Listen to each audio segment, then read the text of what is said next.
ओम नमः शिवाय। सोमवती अमावस्या की कथा। एक गरीब ब्राह्मण परिवार था। उस परिवार में पति पत्नी के अलावा एक पुत्री भी थी। वह पुत्री धीरे धीरे बड़ी होने लगी।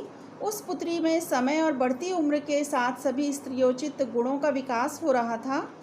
वह लड़की बड़ी सुंदर और संस्कारवान एवं गुणवान थी, किंतु गरीब होने के कारण उसका विवाह नहीं हो पा रहा था।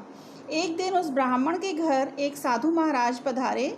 वो उस कन्या के सेवा भाव से काफ़ी प्रसन्न हुए और कन्या को लंबी आयु का आशीर्वाद देते हुए साधु ने कहा कि इस कन्या की हथेली में विवाह योग्य रेखा नहीं है। तब ब्राह्मण दंपति ने साधु से पूछा कि कन्या ऐसा क्या करे कि उसके हाथ में विवाह योग बन जाए। तो साधु ने कुछ देर विचार करने के बाद अपनी अंतर्दृष्टि से ध्यान करके बताया कि कुछ दूरी पर एक गांव में सोना नाम की धोबिन जाति की एक महिला अपने बेटे और बहू के साथ में रहती है, जो बहुत ही आचार विचार और संस्कार संपन्न तथा पतिपरायण है। यदि यह कन्या उसकी सेवा करे और वह महिला इसकी शादी में अपना मांग का सिंदूर लगा दे, तो उसके बाद इस कन्या का विवाह हो तो इस कन्या का वैधव्य योग जो है वो मिट सकता है। तो साधु ने यह भी बताया कि वह महिला कहीं आती जाती ना हो। यह बात सुनकर ब्राह्मणी ने अपनी बेटी से धोबिन की सेवा करने की बात कही और अगले दिन कन्या प्रातःकाल ही उठकर सोना धोबिन के घर जाकर साफ सफाई और अन्य सारे काम करके अपने घर वापस आ जाती है। एक दिन सोना धोबिन अपनी बहू से पूछती है कि तुम तो सुबह ही उठकर सारे काम कर लेती हो और पता भी नहीं चलता। तो बहू ने कहा, माँ जी, मैंने तो सोचा कि आप ही सुबह उठकर सारे काम खुद ही ख़त्म कर देती हैं, बल्कि मैं तो देर से उठती हूँ। इस पर दोनों सास बहू निगरानी करने लगी कि कौन आता है जो सुबह ही घर का सारा काम करके हमारे चला जाता है। तो कई दिनों के बाद धोबिन ने देखा कि एक कन्या मुँह अंधेरे घर आती है और सारे काम करने के बाद चली जाती है। जब वह जाने लगी तो सोना धोबिन उसके पैरों पर गिर पड़ी और पूछने लगी कि आप कौन हैं और इस तरह छुपकर मेरे घर की चाकरी क्यों करती हैं।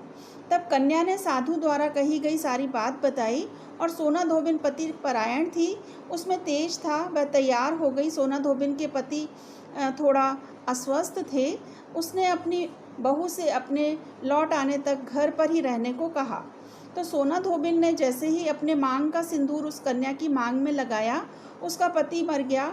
उसे इस बात का पता चल गया। वह घर से निराजल ही चली गई, यह सोचकर कि रास्ते में कहीं पीपल का पेड़ मिलेगा तो उसे भंवरी देकर और उसकी परिक्रमा करके ही जल ग्रहण करेगी। उस दिन सोमवती अमावस्या थी। ब्राह्मण के घर में मिले पुए पकवान की जगह उसने ईंट के टुकड़ों से 108 बार भंवरी देकर 108 बार पीपल के पेड़ की परिक्रमा की और उसके बाद जल ग्रहण किया। ऐसा करते ही उसके पति के मुर्दा शरीर में वापस जान आ गई। धोबिन का पति वापस जीवित हो उठा।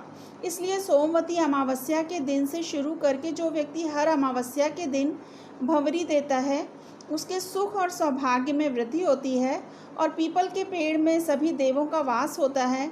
अतः जो व्यक्ति हर अमावस्या को न कर सके, वह सोमवार को पड़ने वाली अमावस्या के दिन 108 वस्तुओं की भंवरी देकर सोना धोबिन और गौरी गणेश का पूजन करता है, उसे अखंड सौभाग्य की प्राप्ति होती है।